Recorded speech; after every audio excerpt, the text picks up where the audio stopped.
How's it going, guys? The team of Frontier Pilot Simulator reached out to us to give it a try and see what the game is really like, and we got this chance. Over the past many years, simulation has been a great field to try out, and this is another simulation that's geared towards piloting in a world of its own.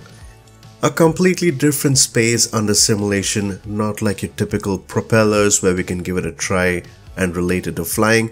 Of course, this is related to flying, but another world like a simulator where you can get to fly a spacecraft. Frontier Pilot Simulator has been over the past few years, and as we can see, this is a sci-fi related simulator. I'm going to include the links in the description below. An easy install from Steam. I'd like to thank Razer for sponsoring this video.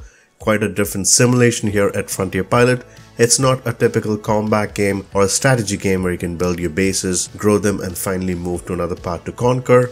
Not at all one bit. It's rather a manner to have the right maneuvering skills from point to point where you can improve your flying skills throughout the game and get rewarded in return when you complete certain skills.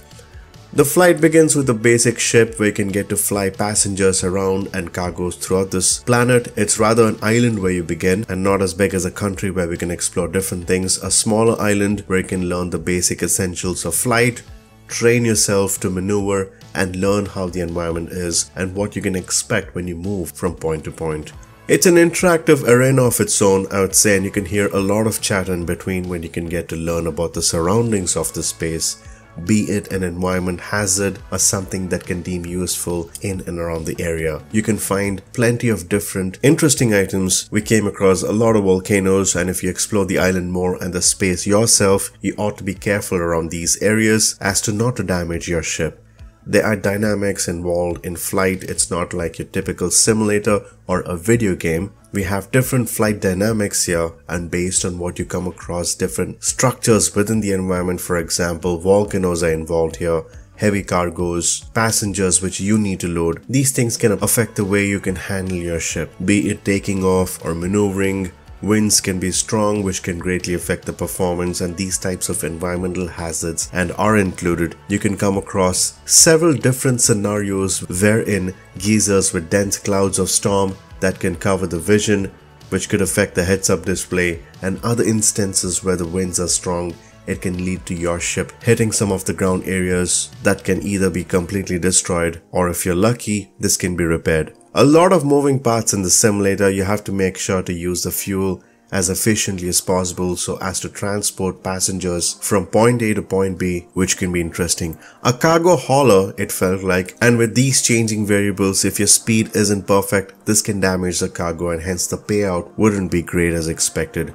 So you get to experience different missions within the game that can reward you quite well, and the higher the risk is, the higher the reward is. This is definitely fun, guys, and we got a chance to try this. We came across challenges to transport things quickly, and depending on how fast you can learn to maneuver, the ship can be handled well, trying to make sure you can transport a cargo from different locations safely as to get paid in full. And the interesting part here is the weight of the cargo really matters, and it's not like a typical video game where you can load a cargo with a certain amount of weight, which is pretty much generic. It's absolutely not. The weight is different depending on what kind of package is it, either if it's a passenger load or a cargo load. This can always matter because your flight dynamics get affected tremendously. This includes speed, the consumption of fuel, and the safety of your baggage. And based on this concept, like a cargo hauler as mentioned, the game begins to grow, and the interesting part would be towards upgrading your ship towards different areas so as to further build it, which can allow more missions. There's always a risk versus reward here where you can get a chance to use the fuel cells wisely. That's the challenge here. The terrain in the simulator is not the same. It's very different across all the areas, and it gets more interesting and challenging on how successful you can carry out each and every mission and how well you can manage the speed along with the direction depending on various environmental factors which keep changing dramatically. You can get choices to choose the type of cargo you want to carry, be it cargo or even passenger loads for example, and how much you can get paid. The most profitable route is always a number one choice here, and this isn't a generic one where the ship lands on its own. You need to be skilled to land the ship well and slow so as to not affect the passengers or the cargo. Smaller damages can be avoided and repaired later on. However, if the damage is bigger, then the ship can explode, which isn't good for your package and you won't get paid, of course. The simulator has dynamics that relate to the weight and performance immensely, which makes it interesting. The more the cargo, the lesser the speed, and more challenging the maneuverability here, which can limit your abilities towards ascending or even speeding up for that matter. Therefore, you need to consider all these various factors so that this cannot just be a point A to point B plan. It has different moving parts that can affect the type of package you carry. The fuel management is available and has to be considered carefully so as to not lose fuel mid-flight, which can lead to being a game over situation. So the balance against the cargo or passenger load with fuel in relation to the flight dynamics and environment all together adds, making your skills in maneuvering much better. And this is so much fun. And once the journey is smooth, that's when the story begins. You get to upgrade a lot more things on the way. The bigger the ship, that can lead to more cargo or more passenger load, the more you get rewarded, and obviously there's more risk involved. The performance of bigger ships can be much easier to learn. As you know the basic ship very well, this becomes much easier to learn, and at the same time you need to remember that the consumption of fuel cannot be as similar, and you also need to note that the fuel consumption wouldn't be as same as the basic one.